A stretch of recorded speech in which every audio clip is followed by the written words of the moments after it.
Salut, c'est Trado, je suis content de vous retrouver pour la mise à jour de l'analyse technique de moyen terme pour le Dow Jones, le SP500, le CAC 40, le DAX 30, le Nasdaq en CFD.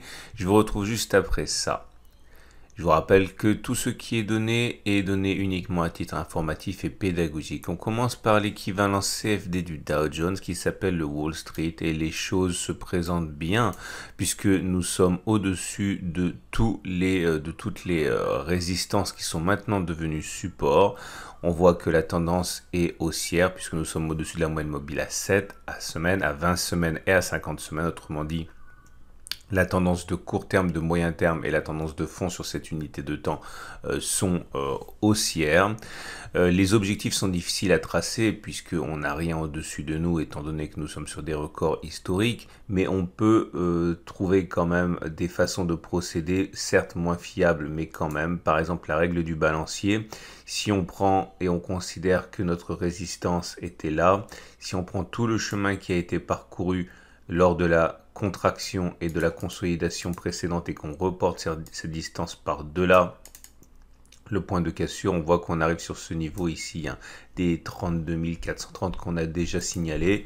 C'est une résistance qui est, on va dire, importante en ce sens que ceux qui ont des objectifs vont sans doute commencer à alléger leur position sur ces niveaux. En tout cas, cela ne préjuge absolument pas du fait que l'on puisse éventuellement consolider, mais en tout cas, on a un objectif théorique ici à 32 430. Un retour sur le support hebdomadaire des 29 586 ou 28 500, bien sûr, comme d'habitude, sera sans doute saisi par de nombreux investisseurs qui voudraient rentrer et surfer sur l'impulsion haussière en cours. Le constat est le même pour l'US 500, l'équivalent en CFD du SP 500. Nous sommes sur une tendance très fortement haussière et au-dessus de la moyenne mobile à 7, à 20 et à 50 qui toutes les trois montent. Aucune raison d'envisager dans le graphe actuel une fin de la hausse, bien au contraire. Nous avions une résistance comprise entre 3500 et 3600. Cette zone a été cassée, elle a changé de polarité en devenant support théorique. Un retour sur cette zone pourrait être mis à profit d'ailleurs par les investisseurs qui voudraient se renforcer ou ceux qui ne sont pas encore dans le train de la hausse. C'est pour cela qu'il faut s'attendre à du support sur cette, et du soutien sur cette zone. Là aussi, étant donné que nous sommes sur des zones historiques, il est difficile de trouver la prochaine résistance, mais là encore, l'utilisation de la simple règle du balancier qui nous donne la distance de la correction avant la résistance cassée, reportée par-delà la résistance cassée, ce qui nous amène à un niveau proche des 3950 environ. Encore une fois, comme dans le cas précédent, ce sont des résistances qui sont assez faibles en ce sens que leur fiabilité est théorique et pas encore avérée. Cela veut simplement dire que beaucoup de traders ont ceci comme objectif pour entrer maintenant. On passe au Nasdaq. Et le Nasdaq également connaît une semaine faste, non tant à cause de la progression, qui est certes intéressante, mais plutôt limitée, mais parce que l'éloignement de la zone 12 470 valide le fait que non seulement la résistance a été passée, cette fameuse résistance qui a martyrisé l'US Texan, l'équivalent CFD du Nasdaq depuis fin août, et surtout, elle a changé de polarité, cette résistance, en devenant support. Et à partir de maintenant, on peut tenter de fixer des objectifs, mais les objectifs fixés seront nécessairement théoriques, puisque nous sommes sur des records historiques là aussi. Là, on peut penser que la règle du balancier peut encore jouer, toujours selon les mêmes modalités. On a parcouru une certaine distance depuis qu'on a créé cette résistance. La résistance ayant été cassée, la règle du balancier nous permet de reporter cette distance par-delà la résistance, qui nous amène à considérer que les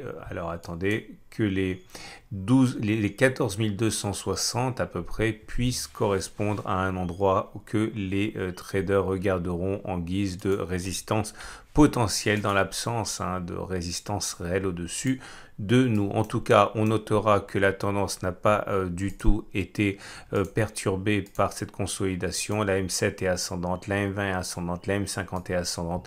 Rien ne permet pour l'instant d'établir que la fin de la hausse soit proche. Et nous voilà en train d'analyser le graphe de l'Allemagne 30, l'équivalent CFD du DAX. Et en données hebdomadaires, vous voyez pour commencer que la tendance est là aussi fortement haussière. La M7, la M20, la M50 sont ascendantes et nous avons réussi à nous positionner à un souffle des records pré-Covid. C'était les plus hauts de la semaine du 17 février, ramenant la perte à zéro quasiment. Malheureusement, on voit bien que la fin de semaine a été plutôt en défaveur des haussiers qui ont abandonné du terrain.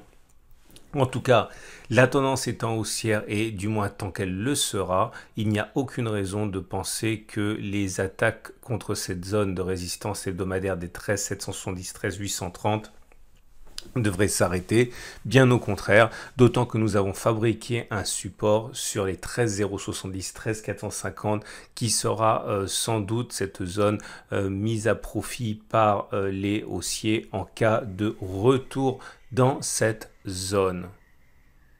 Et on termine avec le CAC 40 en CFD, autrement dit le France 40, décevant en ce sens que le coup de mou est arrivé alors même qu'on n'était pas au contact de la résistance hebdomadaire des 5705, 5860, ancienne zone de support qui a été cassée, qui a changé de polarité en devenant résistance.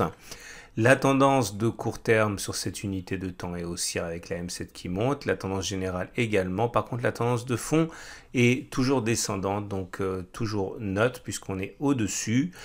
Dans ces conditions, avec une tendance plutôt haussière, il n'est pas écarté le scénario de pouvoir titiller cette fameuse résistance des 5705, 5860. La passée sera une autre paire de manches, mais pour l'instant, encore une fois, on ne voit pas pourquoi la tendance s'inverserait dans l'immédiat.